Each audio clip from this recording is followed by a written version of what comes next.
You're listening to Federal Prison Authority presents Around the Block with Bruce Cameron and Susan Giddings, only on LA Talk Radio. Well, hello, everybody, and welcome to another action-packed episode of the Around the Block. Federal Prison Authority presents Around the Block, and that's where we're going today. Make no mistake about it. So we got a full plate, so let's jump right into it. All right, Susan? Yeah, so we have some announcements. Go for it. So for those of you not following, FPC Duluth, which was slotted to be closed, has received a reprieve. Director Marshall was visiting there last week, and along with FCI Sandstone, I believe, and made the decision to reverse that previous decision. So for those who are still there, that that's close to home, or folks who were looking, I know we had a conversation this week with someone that was hoping to get there. So that's a good news for families. Also, we're going to talk about the new task force, also really important, but just a little PSA regarding people scamming families. The Bureau will never, ever, ever call you and ask for personal information, tell you about fees or anything like that for your loved one to participate in home confinement or halfway house. The Bureau has posted news announcements and information for reporting that. But please, just, these people are preying on families who are just obviously desperate to have their loved ones home and want to do everything they can to facilitate that. And they're just pretty low in terms of humanity or lack thereof. So, yeah. So now let's jump into the task force. That was a huge announcement. The task force is utilizing DSCC staff, designation sentence computation staff members. A team has been assigned that are working with that manual recalculation. And this is really actually really great news. There are 22 regional reentry offices across the country, and they average about 5 staff members, if fully staffed. So for them to be able to go back and look at everyone they have, both the folks that are currently in halfway house and those that have been designated and are in the pipeline, as we say, they're still in the institution, but they have a designation, as well as to continue to process the paperwork that is coming in every single day. It is not unrealistic to say that at any given time, a regional reentry office probably has upwards of 100 to 125 packets they are processing on a daily basis, possibly more, but I'm gonna go with 100 to 125 a day. Yep. So to bring in a separate team of individuals, centrally located, with access to all the information that they need to do that manual calculation, and those are dedicated folks, is just a really fantastic resource for the regional reentry offices. Folks should think of this as a triage process. So those that are sitting in halfway house now, that could be looking at home confinement, those are going to be the first people that they're going to look at. And then from there, it'll be looking at those in the institutions, but close to transferring, and then those further out. This is going to. So what's the priority? So say it again. They'll be looking folks at that are in halfway house now. In halfway house could go to first. home confinement. Okay. So we want to move those out first, and of course that as this process is working through, beds are going to hopefully we'll see more flexibility with beds for those needs-based placements. The other part to this is there's a lot of communication and going to be training going on in the field, so that as these new dates are coming out, that the case managers in the institution are going to be, those unit teams are going to be working with those reentry offices to come and go back and say, hey, we've got this person, here's John Smith, and he's looking at a halfway house date of X right now. He can go to home confinement. There's a rumor and that and us, doing that process. so there's a big rumor floating around that there's big case managers training going on Tuesday and Wednesday. I don't know if that's just in certain regions or did you Um, hear anything about you, that? That's a I have mass not. case. I hadn't I have either. not, but would it surprise me? No. When I was still working, it was not uncommon for us to hold what we considered national informational meetings, that looked Right. very much like training. We were conveying information, and we would do them over 2 days. Obviously, the folks in DC are on Eastern Standard Time, and you've got, obviously, most of the institution runs between Pacific Central and East Coast, but of course, Puerto Rico's in a different time zone, as is Hawaii. So we would do it over 2 days to cover all of the time zones. And that could be anywhere from 2, 3 hours to a full day, depending on the number of topics. If they're just talking about the home conditional home confinement, it might be shorter. But if they're also talking about uh, prioritization in terms of the folks in the institution. I don't think you're going to see direct home confinement for individuals with higher security levels. Even if they can go, they're going to transition into halfway house, demonstrate they can do okay in the community in the halfway house, and then transition Right. to home confinement. So I would expect quite a bit of training to go on, not Okay. only about the new date, but like who's the right case, who's the right case for home confinement. Obviously, having not requiring the residential support of a halfway house is first, but safety and security is still an issue. I mean, let's be honest. Safety and security is still an issue. They're still serving federal time. The you know the We've seen individuals testifying before Congress talking about the Bureau's study, post release Hmm. study that was done, looking at individuals in home confinement under the CARES Act. And they found that CARES Act home confinement cases, those folks did better than Right. individuals who were just regular home confinement. And for those who were involved in, either I was obviously as an employee dealing with it, but whether you were in home confinement or you had a family member in home confinement, the requirements for CARES Act home confinement were stricter than general home confinement. So they found those individuals did better.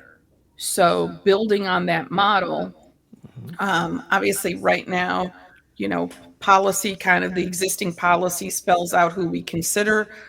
I would think down the road you're going to see um, some different guidelines regarding direct home confinement versus general home confinement. General home confinement being you go to the halfway house and then you transition to home. Right. And even if you're there a week or something, it takes a while to go through the A&O, get your Hmm. situation set up, employment verified, or employment for that matter. So it's a little bit of a And really long process. term, something you and I have talked about is, does the 10% or 180 days even make sense anymore? When you consider we've got FSA guys that are doing long term or have the possibility of doing long term home confinement. We had Right. CARES Act individuals. Some of them were out on home confinement for more than 3 years Three and did fine. years You know, still on home confinement. Some of those 28 and there's 29 there might be a guys. few that are still out there if Yeah, you didn't capture, if they long weren't caught time. up with that Yep. large pardon or clemency group. If they didn't make So that clemency group, yeah, which right, right. they should have. You know what I And mean? most did, as far as I know, but there's always that possibility that someone's still hanging out there. Yes, for whatever reasons. Well, good, good, good, good. So So that those are our, sounds. our big announcements. I think we posted earlier today and we got some Well, folks with some let good me. questions. I'll start the one from Hmm. Mr. F. No pun intended. Says, "How can I get my loved one's case in front of the task force?" You can't. They're going to prioritize. They're going to triage this. This is not going to be a situation where you're going to be able to bump your person in front of someone else, particularly if your person is still sitting in the institution. Right. As we said, they're looking at the folks that could go to home confinement right now. All right. So if anybody tells you that they have some magic button that they think they can Well, get your no. person elevated, Yeah, and you just have to think of it from a triage standpoint, right? What's the first thing you're going to do in this thing? Is first thing you're going to look at the people that are already in RRCs that need the home confinement right now, to push all this. That's the first thing that has to happen, and then the people that are in RRCs. absolutely. This is what we then- did when we first and rolled out then- time credits in January of 2022. We knew we were going to have groups of people, blocks of people that we needed to act on. And we staged it up. Like we identified and generated the time credits for those in the community first. Yep. The idea that we would generate them, apply the credit, let those immediate releases happen. And like 3 days later, generated that first batch in the institution for the institution. We sent out, we generated lists. Of course, back then we were kind of in that ad hoc interim procedure where we were generating, the research folks were generating monthly lists of people, and we were getting these multi-page spreadsheets. And they were working a little magic with color coding and prioritize who were going to be immediate releases. And if you're a CMC right now in a low or a camp, what are you going to run rosters for? I mean, you're going to run rosters for how deep? You're going to go PRDs? In the initial triage, knowing that they're working on, knowing the process of building, how the calculators get built and have to be tested and debugged and do all of that. And they're working on that. I would probably be running my rosters. We know we still have people out there who have a designation date that is later than a traditional release date or a replacement date. I would probably be running that roster first and identifying those cases that are clearly out. Man, good point, because there are people that are still upside down out there, and even though they have a date, doesn't mean they're off the count. They're still in your institution Absolutely, with a DST. absolutely. That could be wrong. And it was one of those things, maybe they did the Check all of them. paperwork and they had one date and then their date changed because they got 15 days. Maybe the unit team did the paperwork and the regional reentry office looked at the current release date and not the conditional date. I think down the road, a lot of those issues are going to resolve themselves with the referral form itself being changed and all of those date fields being auto-populated. Right. I'm a big fan of lean management and using automation where we can to eliminate errors. Which and Go ahead. We have, because we don't have to push the button anymore every month. Lots of That's change, kinda lots of automated. good changes So have that's good. happened, but they're coming incrementally. And I know there's a lot of folks out there that think that the Bureau should just be able to snap their finger and make things change. But as you and I have talked about, and one of our main complaints with the law is the complexity of the law has literally slowed down the things that the Bureau can do. They've had to focus on different aspects of it. This issue with the maximum confinement is a perfect example of what's wrong with the law, Right. because they have individuals earning credit right up until their release date. Right. If they're earning less than 365, which means their dates are constantly changing. That was why the conditional release date had to be created, so that the case managers could still prepare halfway house packets and do that timely. So there's Okay. my feelings about the law. It needs fixed. Hey, let's go with another question. Yes, let's do that. All right, here we go. This is almost a multi-part question, so put your hat on. Okay.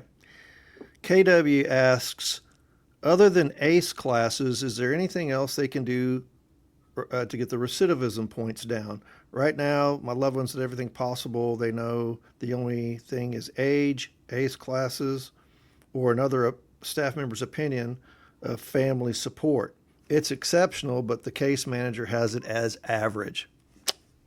Okay, so two different things. Did you say for the recidivism score? Yep. Okay, so family support has nothing to do Right, with with the that. recidivism score. That is part of custody classification. Yep. Yep. Yeah, That's so right. that's part of custody classification. What moves the needle on recidivism? If you don't have your high school diploma, getting your high school diploma. Okay. If you have a substance abuse history, taking Drug ed or non-res and or RDAP. RDAP, or if you've gone 5 years and you are clean, because the way the scoring is, it's 5 years or no history is the best score.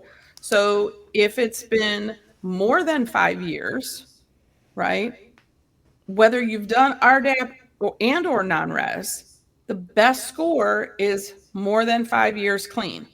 And again, if you have your GED, talked about the ACE courses. ACE courses are great 5 years for clear that. conduct, you mean? Well, clear conduct actually is the expectation. Yeah. So if you get in yeah. trouble, it's negatively impacts your I points. understand. Like you just got to stay out of trouble. Right. Period. That's what you meant by clean, not like drug free clean. Oh, no, no, no, no, no, no. The 5 years clean is you have no documented use of any kind. Okay. Was So drug use include clean? your, if you've been in prison for 3.5 years and you Right. haven't gotten in trouble, because that would be your documented trouble, and your last documented use in your PSR was a year before you got in trouble, Okay. 1 + 3.5 is 4. All right. Maybe you've done non-res, maybe you've done RDAP, but once you hit that 5 mark, right? Once you're 5 or more, your custody classification should be updated. And when the custody classification is updated, pattern gets updated. So in So terms say of that that all 5 years, it includes both no documented misconduct in custody and then the time prior to your coming into custody of last use. Okay, so being drug free, some people have shorter sentences than 5 years. Taking ACE classes, get your GED, and if you have a drug issue, respond to that. Anything else for recidivism? Last thing, work programming. Work. Work programs are looked at separately from regular programs, and you can get it's 1 or 2 or more. And you should be talking to the education department as to which programs count as work programs and which count as ACE courses. There you go. So Good. all of those. Now, what happens to the person who's done all of that? But because they were hell on wheels for the first 30, 40 years of their life, those criminal history points are really doing a number on them.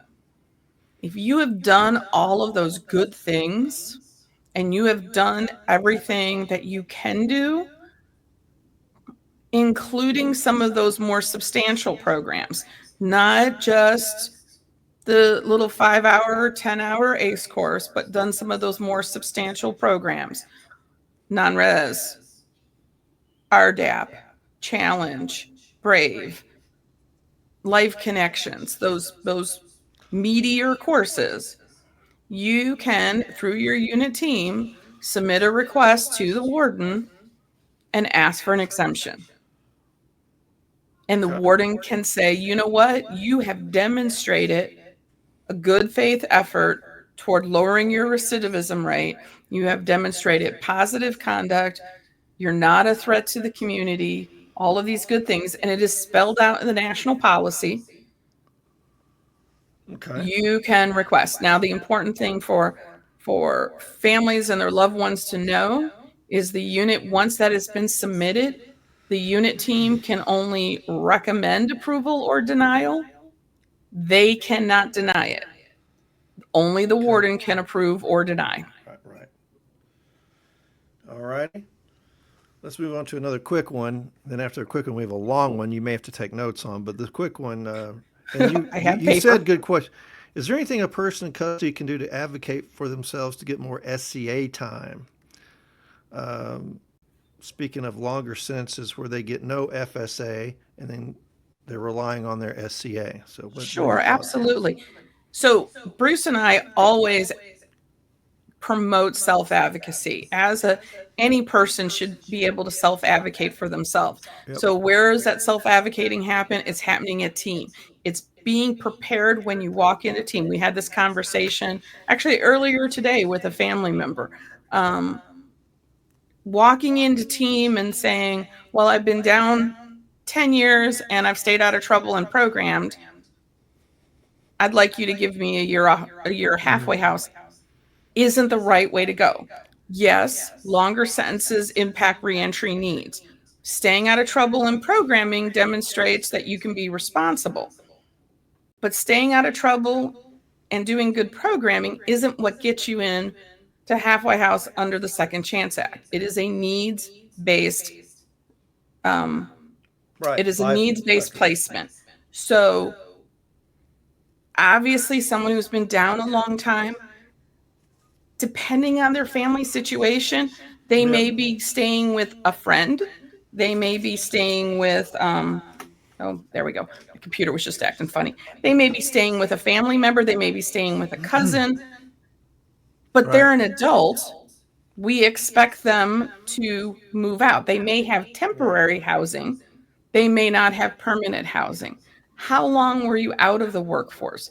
How long were you out of the workforce before you got in trouble? You know, we have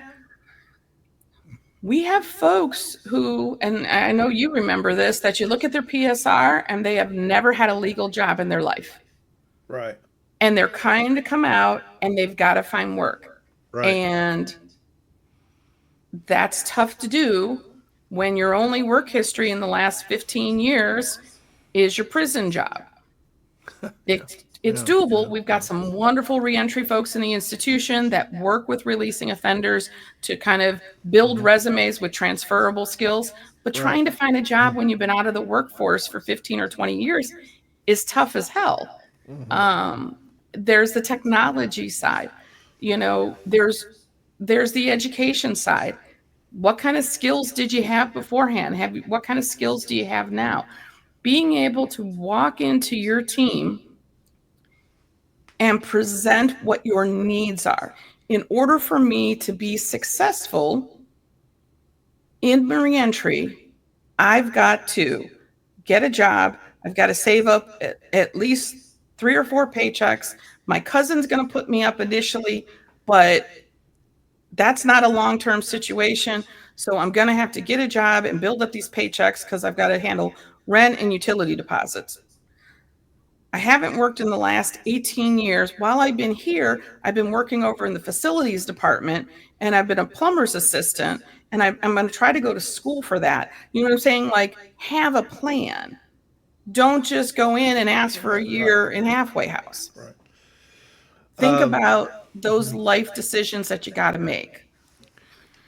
I had a guy last night on the website. Person is going to be a homeless person, straight up homeless. Absolutely has needs. Do they do public law placements in addition to SCA? Yes, that is a definite possibility. Now, I'm going to throw this out there. The case manager in me, I saw that post, and the way I interpreted it was, well, what's the benefit? You know, what are the pros and cons of saying I'm homeless? So let's not game the system, right? So Director Marshall on June 17th said, we are going to use halfway house for those that need residential services, and we're going to let those that don't need them go to direct home confinement so we can maximize home confinement. Now, prison being what it is, I know there are folks there going, well, I'm just going to tell them I'm homeless and then I'm going to get more time. Like, gaming the system is not a good idea. That's exactly what the whole criminogenic needs and reducing recidivism is about, but I'll stay off that soapbox for now. If you go in and you say you're homeless, and let's say you have a 24-month sentence, it's very possible your unit team will reach out to the probation office and say, hey, he's only got a 24-month sentence. He's getting some FSA. He's getting his good conduct time. That's shortening up his sentence. But we wanted to talk to you about a public law placement. Let's have him stay in that halfway house while he's on supervision, right? That is right. Public law placement is continued halfway house placement after your release from the Bureau of Prisons. And what happens is the probation office sends a form to the institution, and you as the individual sign it and accept and waive your right to a hearing. And then that probation officer is going to go back to the court, and they are going to amend your supervised release. And for your first 120 or 180 days of supervised release to be spent on home confinement. Now, if it's or legitimate, at the RRC, right, or at in the a halfway RRC. house, right? Not home confinement. It's not like you get to, if you're truly homeless, you got more needs than just getting a job and getting some rent money. Because to be homeless means you don't have a roof. You don't have any furniture to put under the roof so that you have a place to sleep. You got nothing. Right.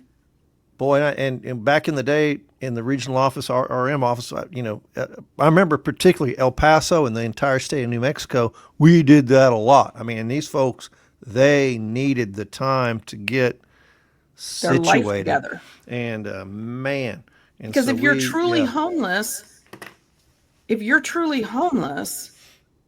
even the 6 months, which is pretty common, and if you're only having a 24-month sentence after good conduct time in FSA, you would be hard-pressed to get 6 months just because of the time it takes to get through that process. But like hypothetically, if you're truly homeless, 6 to 9 months isn't enough. Nope. The reality is most people aren't. Most people have some family and friends, and it's not a permanent situation, right? But I be cognizant. And I was just taking the guy at his word. You know what I mean? But anyway, maybe it was late and I just had my guard down. But anyway, if that wasn't how I read it. So anyway, I know. See, that's why the two of us cover 360 degrees. But okay. So long story short, if you're homeless, definitely identify as that, but beware that there'll be some possible. And if you're homeless, one, I would be talking to your unit team in advance. Two, if you're also sitting there with emails, an email list and a phone list and a visiting list, your unit team is going to question your homelessness status. Right. So if you are, obviously the needs are there. Yeah. You should be talking to your unit team. And I had it happen. I had a guy on my caseload, a young guy, short sentence, had been in a lot of trouble, burned the bridges. The family truly said, "We don't want you back. You have burned us for the last time." And it was sad because this was a kid. He was under 25 years of age. We had to go out to probation and get him a public law placement because this was actually pre-Second Chance Act. Yeah. So his sentence was short enough that he wasn't getting good contact time, but he was too short to even get him into a halfway house. Yeah. Because like I said, this was before the Second Chance Act. It was a long time ago. Right. And we had to go work with probation, and we did. And we got him a public law placement because he needed it. Yep. So. All right. Awesome. Okay. So go ahead and get your Big Chief tablet. Get ready to. All right. I'm going to read it. Multi-part question. But some of it is, so the person was putting in for halfway house. The case manager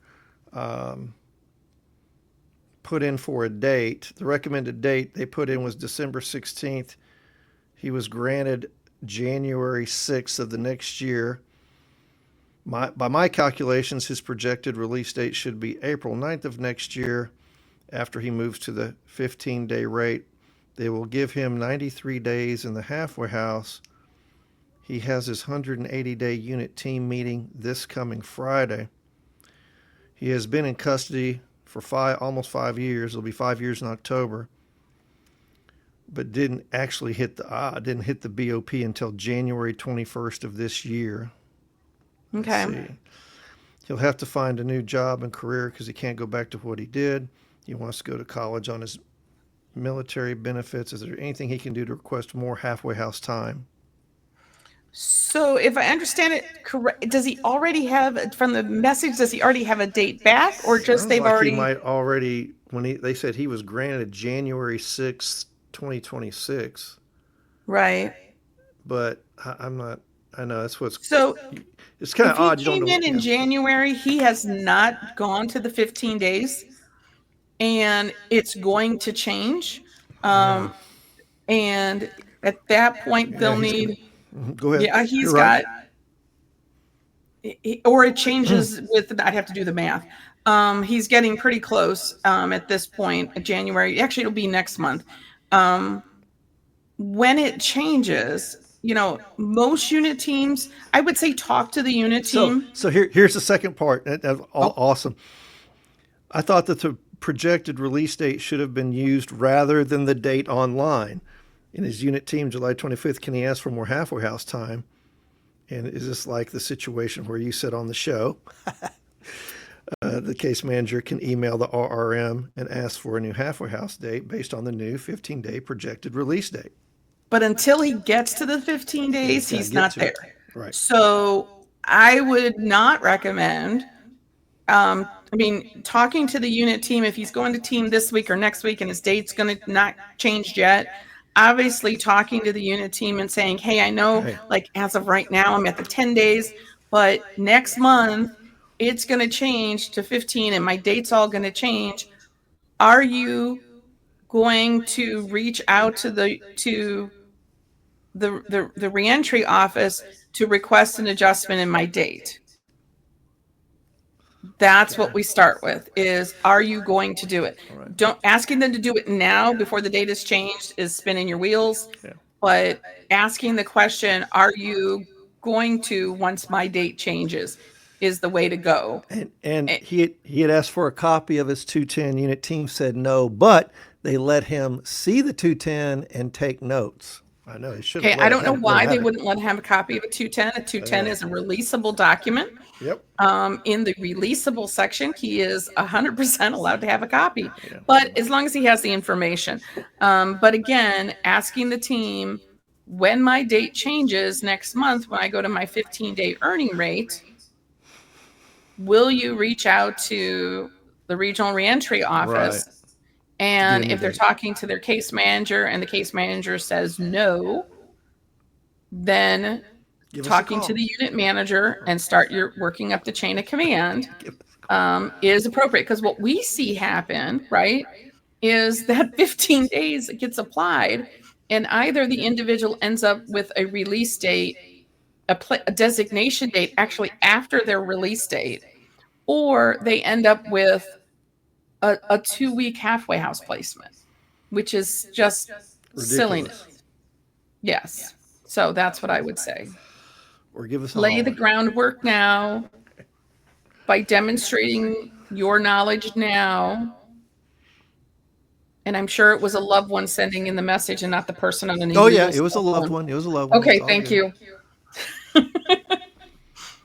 No, We just had that question about cell phones again. So we had a person asking about how bad a cell phone shot could end up being. Yeah, and folks, oh my gosh, we got some clients coming toward the end of things. Some big decisions are made, and whammo, these 100 series level shots weigh in. Don't do it, man. Okay, I mean, Two just guys with cell phone shots and one with yeah, another 100, and they yeah. have just shot themselves in both feet. Right. One was a repeat cell phone, right? So that's a wrap, maybe. Yep. So, man, folks, please, be good out there. What else was I going to say? I had something else fairly profound about that. It's interesting because I'm sitting here talking, and we sent out what 15 things today. It's like And I'm we're not case. done. I know you're not even. It's like we're case I'm not done. managers. Please consider, according to this, their date will be that currently. Please, thank you. take a look at, you know what I mean, and so trying to kind of nudge folks that are in charge of these folks to, okay, let's put them in for this date. Man, this training can't happen soon enough. God, I can't wait for this This period is of BOP really history a to be over. huge, yeah, this is really a huge change.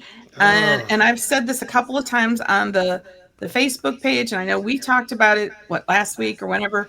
This is a huge change. And because they're going to utilize that conditional release date, Yeah. and because case managers should not math, they are creating that conditional release calculator. Um, Yeah.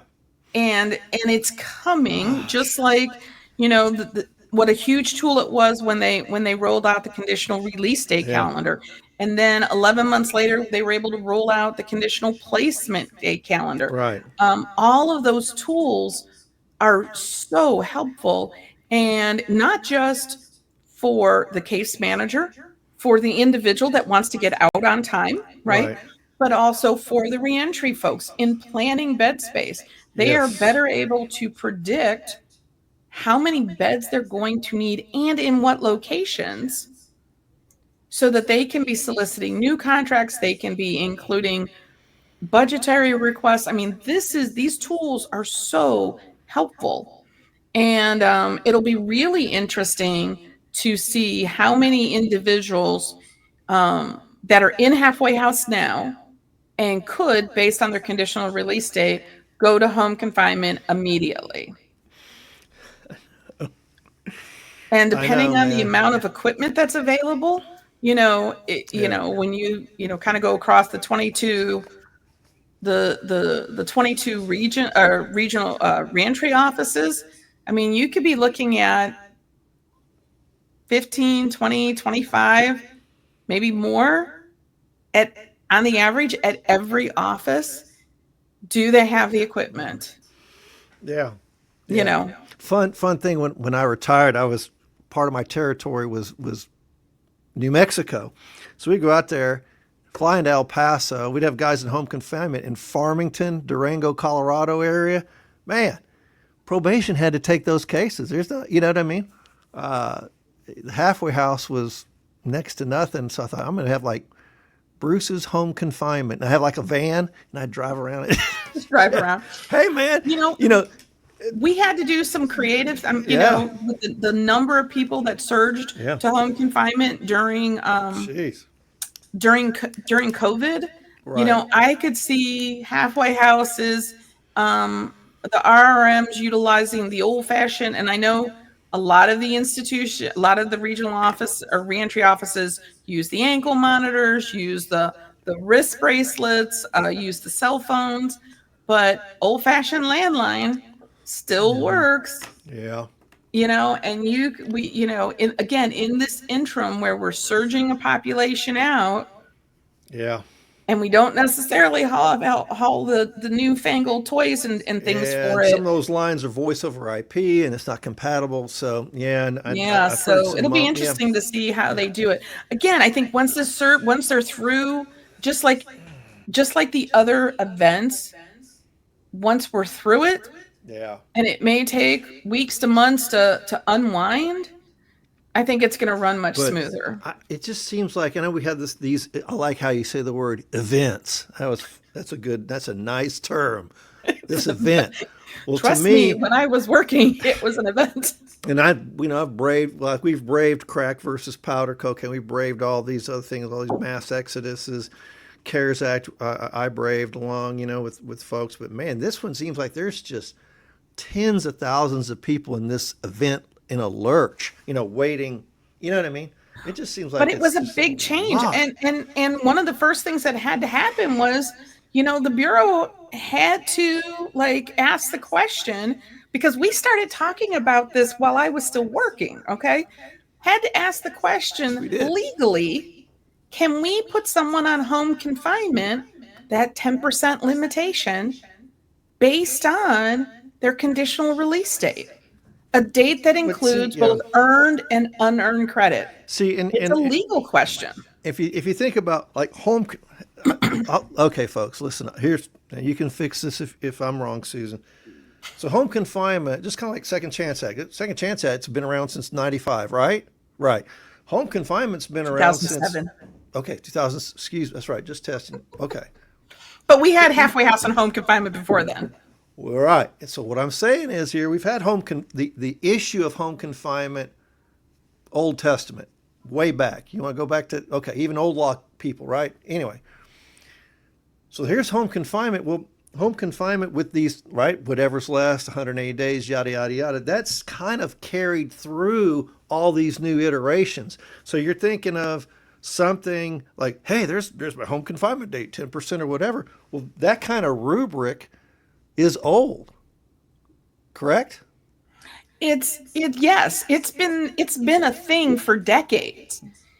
The difference is, I think I just answered the question about, okay, well, now that we have all these other methodologies, we gotta bring in, but it's a legal question because of the restriction in the law that says 10% or 180 days. Can you apply it? And the Bureau is going with yes. But it was a real discussion. Can you apply it to a date that doesn't exist yet? It only exists in planning. It doesn't exist because earned credit isn't earned until it's earned. It's earned. And that's where people call us spitting nails and furious, like, hey, my piece of paper says this. That's just, and you've said this, and we've said it till we're blue in the face. The laws don't play well together. Unfortunately, with FSA, you have to have it learned, and that's where the whole thing about stacking and all and front loading. Right? And It's a dirty word. We do not front load. Yeah, it's like, well, you have a projected release date. Is that stacked or is that front loaded? Is it, well, anything that's projected, I guess, is forecasted, right? But it doesn't mean you're going to get it because on some of these things you have to earn it in order to get it, and it's frustrating, right? It would have been so much easier if instead of having the Bureau have to create this total external system. So we already have this kind of a tiered good conduct time. If you are not, if you don't have a high school diploma and aren't participating and won't participate, not that you're on a waiting list waiting to get in, right? But you're saying, I ain't going back to school. You could be put in a position where you only earn 42 days of good conduct time. You get penalized on your good conduct time. If you took the reverse and you created good conduct time incentives, so walking in the door, instead of penalizing someone, you say, okay, and let's keep it at 54 days. Everyone gets 54 days a year. If you have a history of substance abuse and you participate in non-res or RDAP, well, then you're going to go up from 54 to 66 days a year. If you don't have a history, then you get to jump the hurdle and go to 66, right? High school diploma. You could take key things relevant to reentry, substance abuse, education, work skills. So if I'm an inmate with a college degree, are you discriminating against me? Because if I just come in there without my high school diploma, I would have gotten more GCT. You get past that hurdle. But if you don't, we've now created an incentive that says you get it. Now from here on, for the rest of your sentence, you're going to earn X more days every time for the rest of your sentence. Okay, so had we done something like that and built it into the statutory, they wouldn't have had to do all of this. Susan and I are just talking theory here. This is not just real. Talking theory. This is not real. This is not real. But what they didn't do, which created all these external calculators and all these external devices, is for those, if you flash back to the old law, right? To parole. In addition to the statutory good conduct time, there was also a thing called meritorious time. Yeah, meritorious. And meritorious time you got if you were working in industry, you got IGT, it was industry time. If you were in a camp, you got camp time. If you were in halfway house, you got community That's custody true. time or community center time. I can't remember the exact thing. And then for everybody else, there was this meritorious time that if you were in population, working and staying out of trouble, you got these meritorious days. And if you got in trouble and you went to SHU for any reason, it stopped. You went through the process, whatever that process was, be it disciplinary or administrative. When you came back out of SHU, you got back into a job after you'd been there for 30 days. You're The earning case manager status. did a little piece of paper, sent it over to the records office, and your meritorious time started again. If you transferred, it stopped. When you got to your new place and you started working 30 days, you started again. They could have done the same thing. That Wow. infrastructure still exists. Oh, And they but could have nobody just remembers. had it program because I'm Because old, only you and I remember are it left all. alive. Everybody else is washed away in the sand. Just Well, kidding. that's what happens when you like start working when you're like right out of college. Right. We And started stay young. there for 33 years. Oh, man. Yeah, I had old law cases as a new case manager. I had several. Like we had active parole hearings still going on. But my point is the infrastructure is still there. And instead of using being able to use the existing infrastructure, we had to create this entirely separate thing Yeah, that's true. because the true. law is so crazily complex. And you know what? It's and anyway, and what you describe, and folks, thanks for listening. How we doing? We got We're getting close, I think. 3.5 minutes. You got to watch me. I can go on a All this rant stuff was about it. real, but it was real back in the 80s, and then those were old law inmates. But she's right, and these are things that case managers can understand because they make sense, because they're quid pro quo. You do this, you get that. You do this, you get that, and that's kind of how prison works, or actually real life, right? If I go to work, I get okay. So, but all Go to this work, you get a projected paycheck. stuff and front loading stuff and stacking stuff and stuff that hasn't happened yet, and maybe this and maybe that depends on a 5-factor review. Well, I don't know if there's availability to bed space or that or an ankle monitor or whatever. Good Lord, now it's like all these other variables. It's frustrating. You can hear our frustration. I know you're frustrated. Of course, we're frustrated. And the because case managers are frustrated. Every Yeah, time they turn everybody's around, frustrated. there's something new for them to try to figure out. Right. It is an interesting era for a Taylor Swift fans. Yes. Whatever that is, this era. Well, folks, let's take a breath. Thank you for responding to our question and answer thread. Please continue with that. I'll post another question or answer thread on the Facebook group. We also have our YouTube channel, First Step Act. That's what it's called on YouTube. Of course, this show is on the LA Talk Radio website. It's archived. We're also on Amazon Audible and, of course, Apple Podcasts. So we are getting listeners from all over the world. Thank you. We have some people from some places I don't even know where it's at, man, listening to the show. So thank you so much for We actually had listening. our first purchase of our FSA Time Credits book, second edition from the UK. Oh, We get Welcome most of aboard, ours United come out of the Kingdom. United States, but we had a Canada purchase, and then this month we actually had a purchase from the UK.